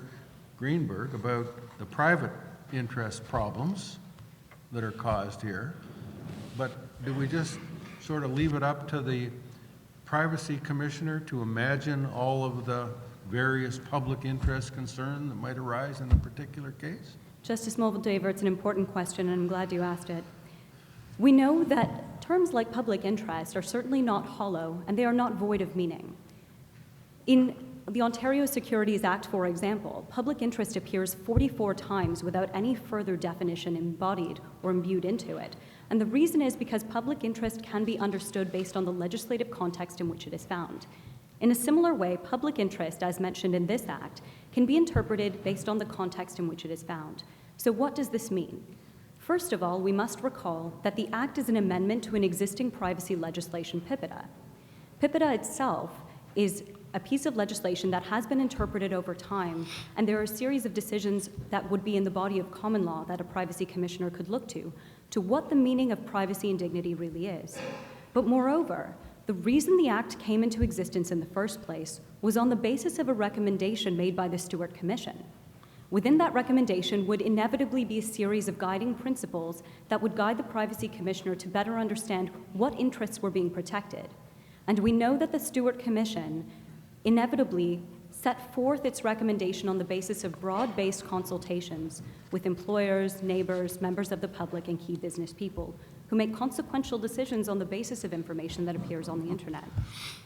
But at its heart, and with law backing us up on this, the Supreme Court of Canada mentioned in Doré that an administrative decision maker exercising discretionary power under his or her home statute has, by virtue of expertise and specialization, particular familiarity with the competing considerations at play in weighing charter values, and will generally be in the best position to consider the impact of relevant charter guarantees on the specific facts of the case. But I keep coming back to, I don't know who's going to be on the other side of this. Boondoggle got involved here primarily, as I see it, to attack the constitutionality of this provision. If the provision is held to be constitutional, is it really realistic to think that Boondoggle is going to hire another 1,000 lawyers to deal with every sort of complaint made by every Tom, Dick, and Harry that comes before the privacy commissioner, and they're going to, spend time and file briefs and so on? I don't think so. And so no one is going to be there to protect the public interest store. In 99% of these cases, you'll just have the complainant, like Mr. Greenberg, filing something, and the privacy commissioner will just sort of make a call without any submissions from anybody else. Is that, how does that happen? Justice Moldaver, the privacy commissioner is entrusted with a certain degree of discretionary power to make determinations on how interests, like individual harm, should be weighed against public interest. Administrative decision makers, as was previously mentioned with respect to the Doré case, do have this power and competency to understand what, at any given point in time, the public interest ought to be. Now, the reason that this Act doesn't give more specificity as to what particular types of harms or what particular types of public interest ought to be protected is because the Act's intention is to be forward-looking. We cannot at this point in time reasonably anticipate all the ways in which the public interest may be affected or all the types of harms that may befall an individual who may find need to bring forth an application. That is not to say that a privacy commissioner or any administrative decision maker has untrammeled or unfettered discretion. We know this from Roncarelli. At a very minimum, any decision an administrative decision maker makes must be in conformity with the Charter, must be made on the basis of the facts of the case before him or her, and must not be made in a manner that is arbitrary. It means that any decision must be both justifiable, intelligible, and transparent. And certainly the reasons given by the Privacy Commissioner for its decision in the Bretley Greenberg case offer that transparency to the general public. But, this statute talks any adverse effects. It doesn't say unfair adverse effects, doesn't say, anything about the nature of the adverse, just an adverse effect. So I stand up and say, that has an adverse effect on me. I want it taken down. Isn't it incumbent on Parliament to put some teeth, some meat on the bones here, to at least give the Privacy Commissioner some guidance or some limit on that very, very broad discretion? There are two answers to this, Justice Sharp. The first is that it would be your right under this Act to come forth and bring an application to say there are harms that have befallen you as a result of information that is true, non-defamatory, but nevertheless impairing of your reputation. But it is not necessarily the case that just because you've submitted an application, it will be granted. And that's where the Privacy Commissioner comes into play. But doesn't Parliament have to instruct the Privacy Commissioner? Like, let's say I'm a really sensitive guy, and I just don't like my name out there. And I say, this affects me I wake up at night, I'm just worried about my name showing up in the search results. That's an adverse effect on me. And there's no way in this legislation to say that that is a trivial or too insignificant a complaint. The Privacy Commissioner would say, well, you know, the Sharp feels that way, I guess we better put a stop to it. But I guess on the other hand, too, does Mr. Greenberg then have to wait until he loses a job, gets taken off the whatever board he was on or something else before he can complain and say, look, you know, anybody reading this would think I'm a fraudster, and yes, I haven't lost a job, and no, I can't point to anything specific, but it's wrong that half the information about me is out there, and any reasonable reader looking at it looks and says, my God, this guy's a fraudster. Why should I have to wait until something terrible happens to me? There are two answers to this, Justices Thorburn and Sharp. The first is that there are different weighing factors that a Privacy Commissioner would have the latitude to take into account. A similar piece of legislation that was passed in 2014 by the European Court of Justice, for example, takes into account factors like timeliness, relevance, and accuracy. So in Brettley Greenberg's case, he had been in office for 20 years, successfully criticizing library and construction delays, and had made a wonderful career out of that. Retires in 2007, spends 8 years at the dubious law firm Stern Niblett, and then proceeds 7 years later to still have to defend himself against fraud allegations that were wrongfully leveled against him. Now, it so happens that in that case, it's clear that the information is stale, it's not complete, and it continues to have detrimental effects on his life, for example, his ability to seek meaningful employment. Now, whether it needs to be the case that he waits that long period before coming forth would be up to the Privacy Commissioner to determine. And while it is a matter of statutory interpretation, I would imagine that this statute would have on its basis a reasonable person's interpretation of what harm is, not the overly sensitive person, though Justice Sharp, I think that's quite endearing. It would be fine in that case to bring an application forward, and we would entrust the Privacy Commissioner with the competence to look further as to whether an order should be given or not. But would you feel better if, would Mr. Greenberg be happy if the first article and chronologically said he was charged, and then the very next link that's there, or whatever they call these things, talks about the fact that he's been vindicated, and the Crown Attorney stood up and said, we have no evidence whatsoever that he had anything to do with this. I mean, the larger question, if we're talking about minimal impairment, to me, is don't we have a problem with this statute to the extent that it only has two possible remedies, either leave it or remove it? And if, in fact, perhaps the Privacy Commissioner had the discretion to say to the boondoggles, look, you know,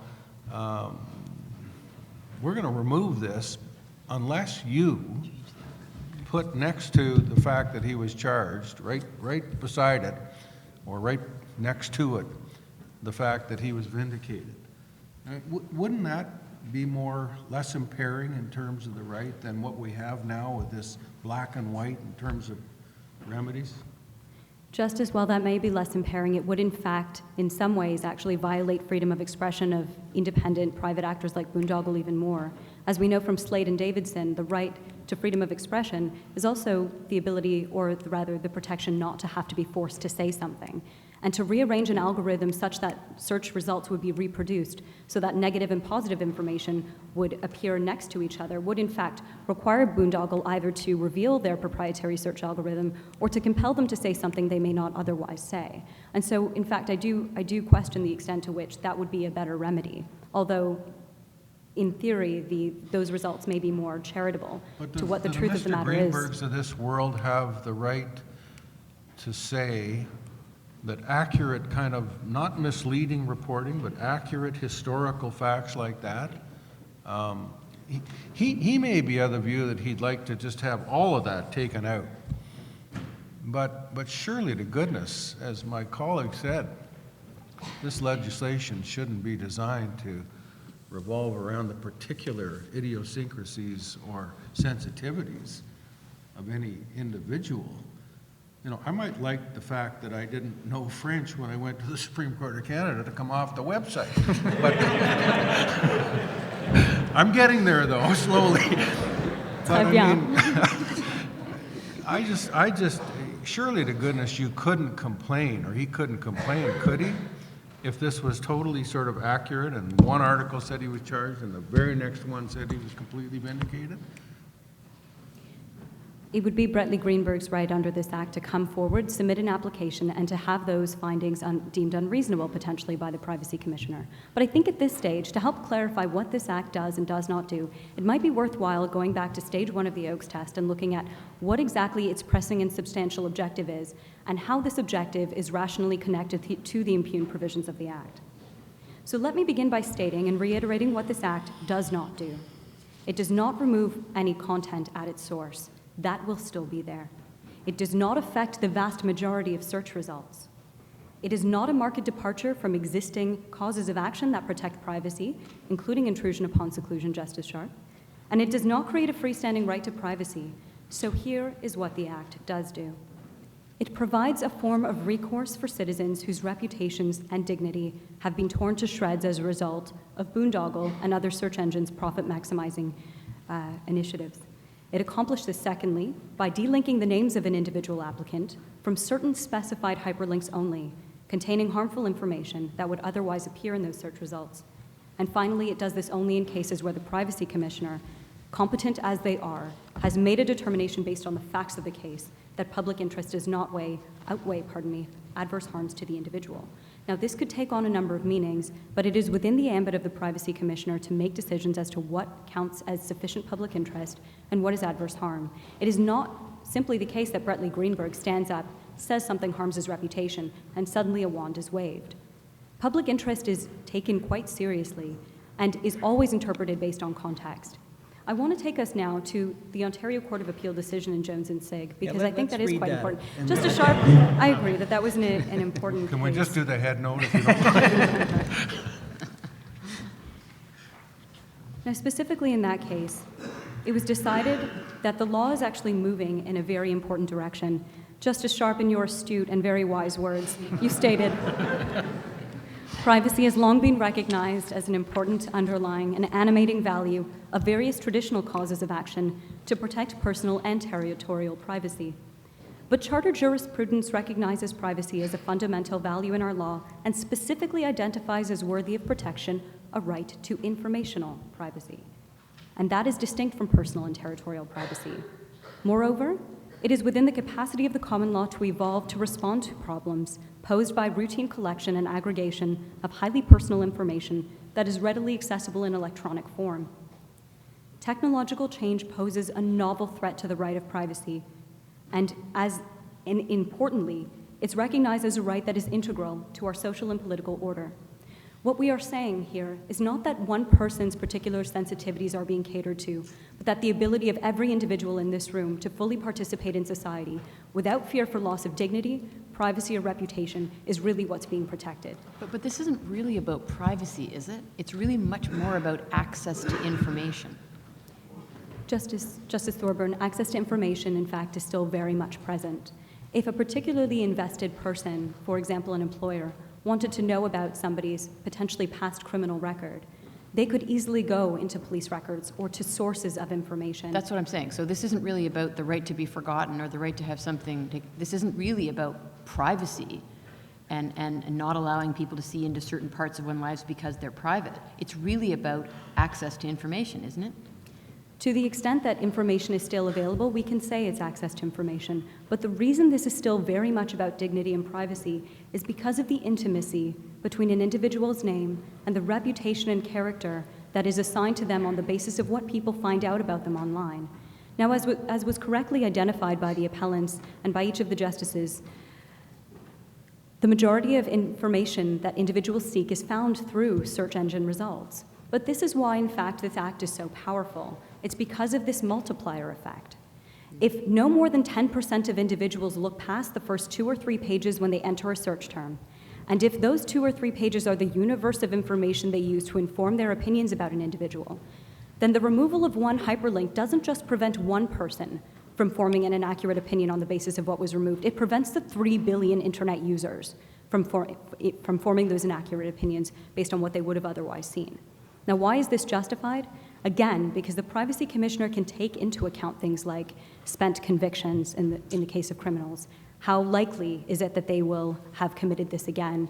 How long did they serve their sentence? How far in the past is this? Timeliness, relevance, accuracy of information.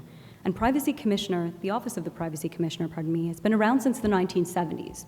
This is not a new exercise. In 1992, in the Queen and Zundel, Justice Corey actually mentioned that the term public interest appeared 244 times in 82 federal statutes. This is not a new term. The interpretation is not a new exercise, and privacy and dignity have historically been protected since the time the Charter was first developed. It is a quasi-constitutional principle, and it must be protected and weighed against freedom of expression where, in fact, it is warranted, and in cases like Brettley Greenberg's, his ability to fully participate in society is distinctly impaired, and that is something that, and an interest, we need to take into account and protect over freedom of expression in certain cases. But, you know, there may be other means, and you're right, these articles aren't taken off, so, but, I mean, realistically, what are the chances of somebody coming across, I wouldn't even know what to plug into, like wrongful charges by the police, is that what I'm looking at, and somehow I find out? And what do you say to your friends about the sex offender who has been convicted of a crime and had 4 or 5 or 6 years of good behavior and so on, and doesn't want anybody to know about the fact that he was convicted of a serious sexual offense? You know, doesn't the public have a right to know about this? Or do we just have to worry about this person being able to get a job? Justice Mulder, I see that I'm out of time. May I have 1 more minute to answer your question? The reintegration into society of those who have spent convictions is actually an important pillar of justice in Flavelian and Canadian society. Once an individual has paid their debt to society, it is important they be given a reasonable opportunity to leave their past behind, especially if they haven't committed anything that would suggest that there was a continued danger to the public. Of course, if there is somebody who's running around like a killer in Flavel, it's important that we know their whereabouts and what they're currently doing. But of course, if that question were on the table, that person would have somehow found a way to come to the Privacy Commissioner with an application and still be on the loose. So we might have a bigger issue with respect to policing in Flavel. But I'd like to take a moment to just conclude on this note. Freedom of expression is primarily concerned with what is required for citizens to participate fully in a free and democratic society. And this ability is contingent upon individuals being able to live their daily lives without fear for loss of dignity, reputation, and privacy every time they turn on the computer or step out the door. Now, to be powerlessly defined by modern technology giants like Boondoggle without a form of recourse, which this act is to deny every citizen in this room the opportunity for autonomy and self-actualization, which is the very essence of what freedom of expression was always meant to protect. Barring any further questions, those are my submissions. Thank you very much, Ms. Stange. I don't think you get a reply, do you? Okay. Even if you did, you wouldn't. Now, we're going to go out, I guess, a little bit and just see if we can resolve this now. So I wouldn't go too far. Okay. Are we to go out? Yep, Yeah. that's fine. Okay.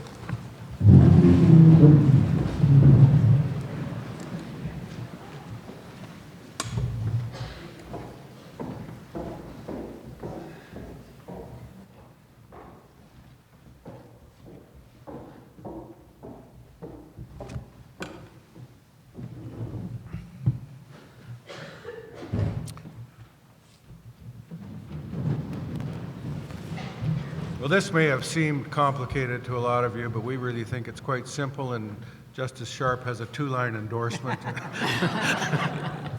No, we don't. We're going to reserve our decision on this, but we'd like to just make a few comments to the mooters, and so Justice Thorburn will lead off. Some comments? I just wanted to say to all 4 of you that you did an amazing job.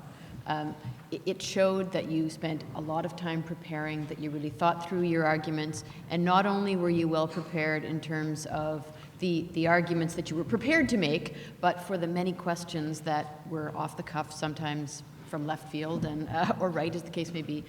So we did appreciate that. We also very much appreciated the fact that you engaged us, not just in terms of your argument, but in terms of your eye contact, it was a running discussion with us, which is helpful.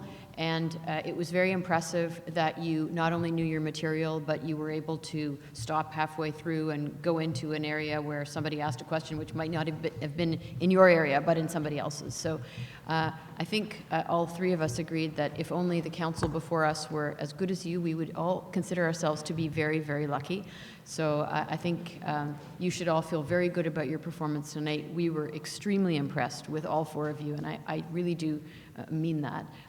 And I know that we in the back hall in our 30 minutes or 30 seconds of consultation all really were extremely impressed with your performance. So I don't know if... Thank you very much.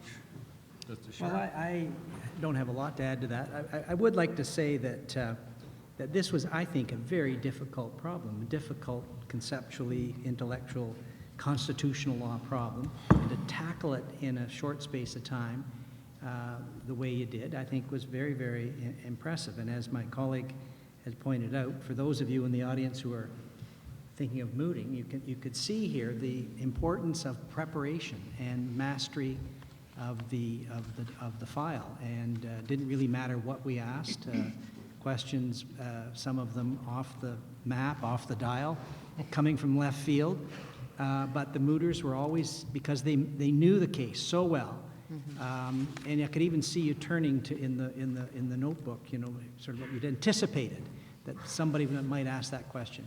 So the sort of the mastery of the material, the case law, and the complex interaction of different principles, I think was very, very impressive and a real model of how to do it. And I look forward to seeing all four of you in the Court of Appeal. Thank you. You know, it's funny, when I was reading this problem, and I don't know a hyperlink from an algorithm, and my life depended Now on you it. do. Now you do. And now I do. That's right. But I kind of laugh because this legislation, you know, right to be forgotten, I'm kind of looking for a right to be remembered. You are too, aren't you, Bob? Anyways, I just want to agree with what my colleagues have said. You know, if we had advocacy like this on a regular and consistent basis, life would be a dream.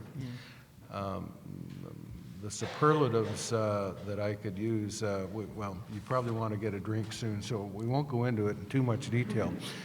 But you were all brilliant.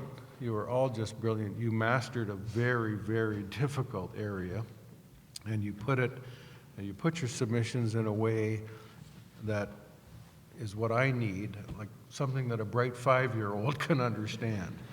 And all of you, to a person, had obviously thought through your positions, thought through your arguments, recognized that we're dealing with really tricky just language and thoughts and concepts here, and you did just a brilliant job in making a bright 5-year-old understand. This is one of the hardest things you will ever do. I was saying that to my colleagues earlier, that, you know, when you get into a courtroom, a real live courtroom, for the most part, there will be no one sitting behind you. And certainly not colleagues and family members and professors and so on. The stress and anxiety that goes along with something like this is huge.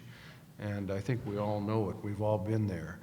So to that extent, you should all feel very proud. I can only imagine the hundreds of hours that you've put into this, hundreds of hours. So we commend you, we congratulate you. You all have, you got tremendous careers ahead of you, and we wish you good success now and always. Thank you so much.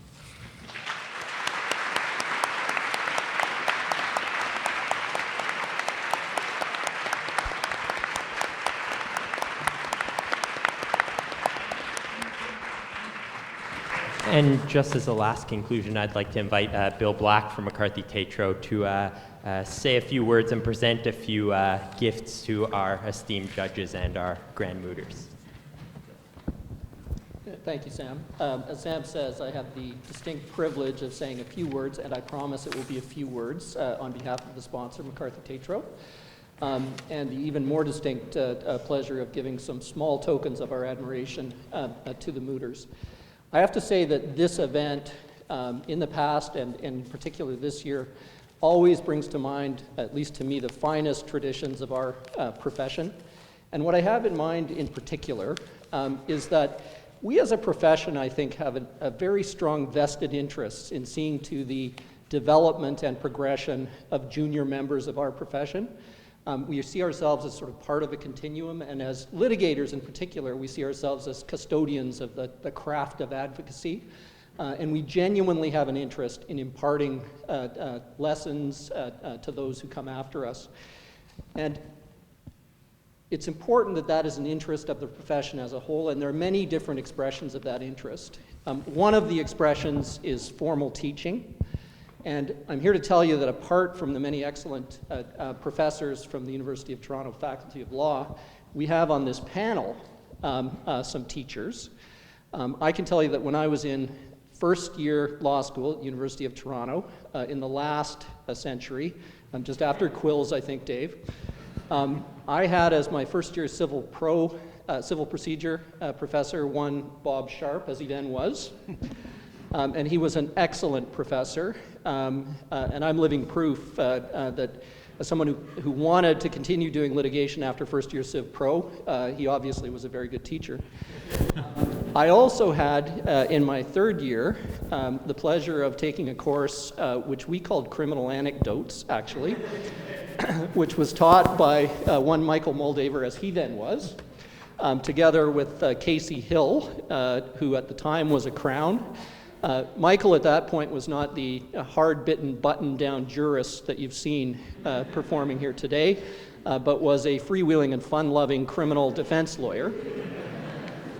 And he and Casey Hill essentially spent the class arguing with one another about their cases and other cases, and it was incredibly enjoyable for those of us who were lucky enough to take the class. Justice Thorburn, of course, is not nearly old enough to have taught me in law school. I assumed that she had done some teaching, and so just this afternoon I Googled, or I guess for today's purposes, boondoggled her. And there were some hits on the first page. They didn't say anything about teaching, and I kind of lost interest after that. Interestingly, the first page did reveal that she is an accomplished singer, but I digress. In addition to the formal teaching in the profession, there are many examples of both formal and informal mentoring. We at McCarthy Tétrault, and I'm not just saying this because of the student recruitment, which is ongoing, and the interviews that are happening very soon, place a real emphasis on mentoring. We actually celebrate every May, we call it Mentoring Month, and we celebrate all of the kinds of mentoring. And it really does go on not just in our firm, but throughout the profession. And this event, the Grand Moot, I would say falls squarely within those best traditions of seeing the youngest members of our profession, or those on the brink of joining our profession, develop and progress in their craft. And I have to say, based on what we were able to observe here today, the future is bright and in excellent hands. I had the pleasure of judging, these guys are 3/4 of them, I guess, at one of the many run-throughs that they did. And as one of the members of the panel observed, they literally have spent hundreds of hours working on this problem and this moot. It's one of the ironic truths of our profession that in order to make the argument appear as effortless as they did requires incredible effort.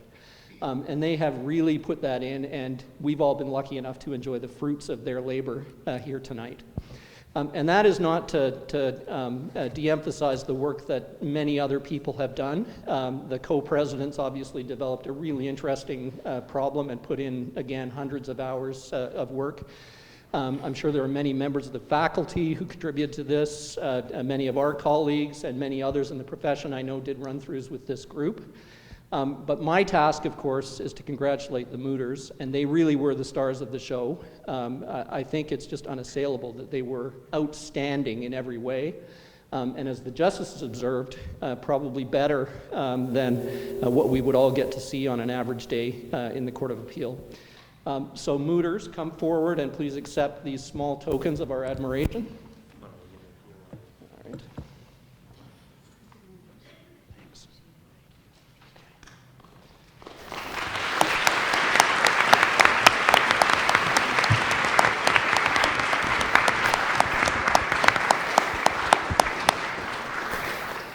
And now, as a last reward, you get to relax. Congratulations and thank you.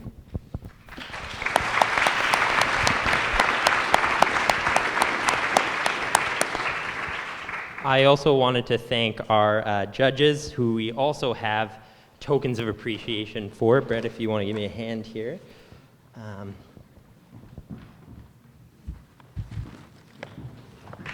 I promise it's not a computer.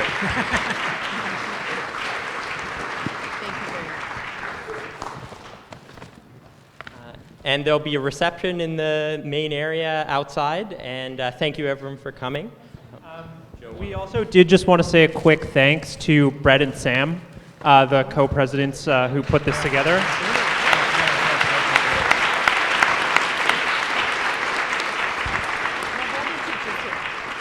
They put a fantastic amount of work into the problem, into organizing it, into all the run-throughs, so we're really, really thankful for that. Thank you as well to the bench clerks who helped draft the problem, provided research. They did a fantastic job, so we're all really, really lucky. And thank you all for coming.